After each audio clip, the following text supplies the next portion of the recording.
le monde. Alors on se retrouve aujourd'hui pour le jour 2. Alors aujourd'hui je vais un peu papoter avec vous. Alors je vais vous parler un peu de décembre, ce que représente décembre pour moi, et peut-être que ça représente également tout ce que je vais vous raconter pour vous également. Alors décembre, tout le monde le sait que c'est le 12e mois de l'année, c'est le dernier, mais aussi le premier mois de l'hiver. Alors pour moi, décembre, c'est vraiment le moment où je me rends compte que le temps se refroidit nettement et que c'est fini de sortir dehors avec le petit t-shirt et la petite veste fine. Hein. Là, c'est fini. Hein. Là, on va commencer à mettre le pull, l'écharpe, et puis suivant où vous habitez, vous allez mettre les gants, le bonnet et le blouson. Donc c'est vrai qu'on se rend compte que là, maintenant, l'été, le printemps, tout ça est parti et qu'on arrive vraiment... à l'hiver, même certains auront la neige chez eux. Nous ici en région PACA, c'est très rare qu'on ait la neige. C'est arrivé, mais bon, c'est assez rare quand même. Mais c'est vrai qu'on se rend compte quand on sort du travail à 17h, il fait nuit. Donc on va bosser le matin, on part, il ne fait pas encore jour. On rentre le soir, il fait nuit. Et c'est vrai que des fois, franchement, le moral, il en prend un petit coup quand même. Donc, heureusement que qui dit décembre, dit également festivité, et c'est à ce moment-là, waouh, super, on a le moral qui est reboosté parce qu'on sait qu'on va aller vers les fêtes. Alors tout d'abord, on commence par le 6 décembre. Le 6 décembre, la fête de Saint-Nicolas. Alors moi, je l'ai fêtée quand j'étais petite, parce qu'à l'époque, j'habitais du côté de la banlieue parisienne, et on le fêtait Saint-Nicolas. Mais ici en région PACA, ça ne se fête pas tellement. C'est vraiment une fête qui est assez localisée en Alsace, en Lorraine. Après on a d'autres pays qui la fêtent. Il y a la Belgique, il y a l'Autriche, les Pays-Bas et de mémoire il y a aussi la Suisse. Donc il faut savoir que Saint-Nicolas a vraiment existé. Hein. Derrière ce nom de Saint-Nicolas, il existait le nom de Nicolas de Bari, qui était un évêque qui était né au IIIe siècle. C'était un Turc, je crois, et qui a été emprisonné, exilé, puis victime de nombreuses persécutions. On lui a attribué, après sa mort, de nombreux miracles, et le plus célèbre, ça concernait une légende autour de 3 enfants qui avaient été tués par un boucher et qui avaient ressuscité. Donc ce fameux boucher, d'ailleurs, donna naissance à l'histoire du père Fouettard qui accompagne le Saint-Nicolas dans la nuit du 5 au 6 décembre. Saint-Nicolas, vous savez bien, il apporte les friandises, les petits cadeaux, les petits chocolats, les pains d'épices aux enfants sages, et puis le père Fouettard, lui, il apporte du charbon, des pommes de terre ou des oignons aux enfants désobéissants. Moi, je me souviens, quand j'étais petite, j'avais souvent le petit bonhomme en pain d'épices et j'adorais ça. Oui, moi j'étais sage. Alors ensuite, écoutez, quand on a passé la Saint-Nicolas, qu'est-ce qu'on fait? On pense à Noël. Noël, moi c'est ma fête préférée de l'année, j'adore cette fête de Noël, j'adore parce que déjà, la maison, on l'égaye, hein. Alors je me lance dans les préparatifs. Tout d'abord, en premier lieu, le sapin. J'installe le sapin. Le sapin, ça met de la lumière, ça met de la gaieté dans la maison. Alors cette année, vous avez remarqué que les couleurs sont blanc et or cette année. Alors il y a des jolies choses. Hein. Cette année, j'ai racheté ce petit bonhomme là. J'aime beaucoup aussi la petite boule ici. Je ne sais pas si vous la voyez. Il y a plein de nouvelles décorations cette année. J'ai bien aimé ce petit casse-noisette doré que j'ai trouvé. Donc c'est vrai que voilà, j'aime mettre le sapin. Alors c'est vrai que celui-là, vous remarquez, je ne sais pas si ça se voit à l'écran, mais c'est un sapin artificiel. Pourquoi? Parce que quand j'étais plus jeune, avec mes filles, j'achetais des sapins, des vrais sapins, des sapins en pot. Parce que d'abord j'aimais bien l'odeur que ça dégageait.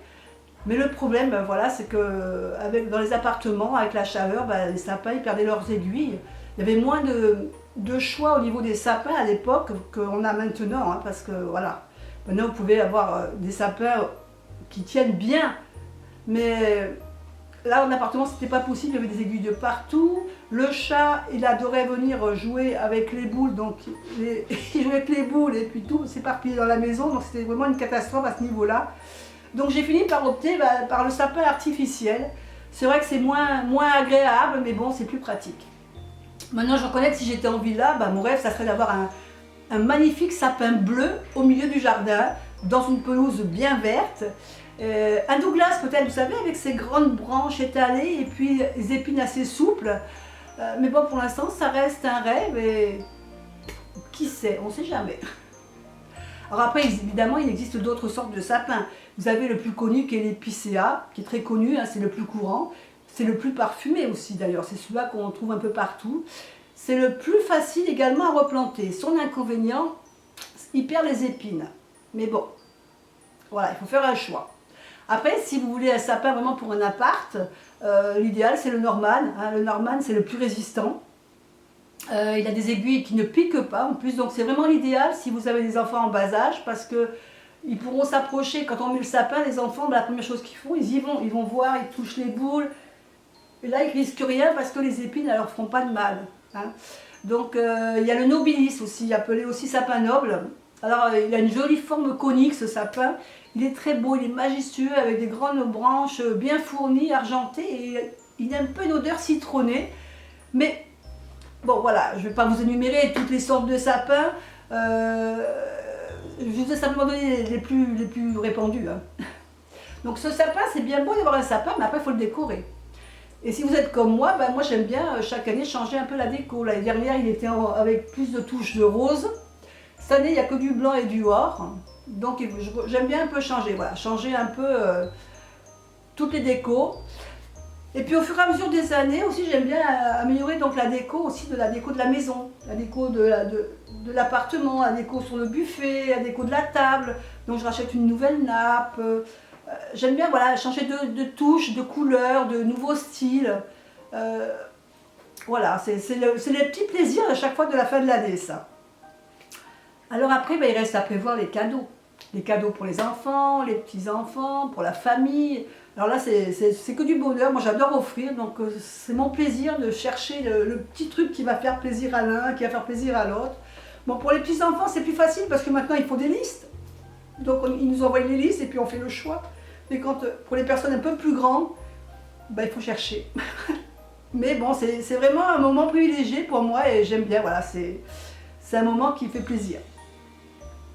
Bon, après, il faut lancer les invitations, évidemment. Hein, à partir de là, on lance les invitations à la famille, si c'est nous qui invitons. Et alors là, c'est là que commence le casse-tête. Parce que, bah, évidemment, chaque Noël, vous avez plus ou moins toujours les mêmes personnes qui viennent. Quand c'est la famille, c'est toujours plus ou moins. Et c'est difficile à chaque fois d'élaborer un menu parce que c'est vrai qu'on a toujours l'éternel saumon, l'éternel foie gras, mais il faut changer quand même le plat de résistance. Moi j'aime bien changer le plat de résistance pour ne pas manger une année sur l'autre toujours les mêmes choses. Donc c'est intéressant de rechercher, mais c'est vraiment, c'est le casse-tête. Donc voilà, enfin tous ces préparatifs, c'est vrai que ça donne du travail, mais c'est que du bonheur et puis c'est grâce à tout ça qu'on fait un Noël super réussi et qu'on s'amuse bien entre tous, quoi. Et puis il y a le solstice aussi après d'hiver. Alors là, Yule, c'est vraiment une fête, un sabbat que j'aime bien. Mais je ne vous en parle pas aujourd'hui, ça fera l'objet d'une prochaine vidéo.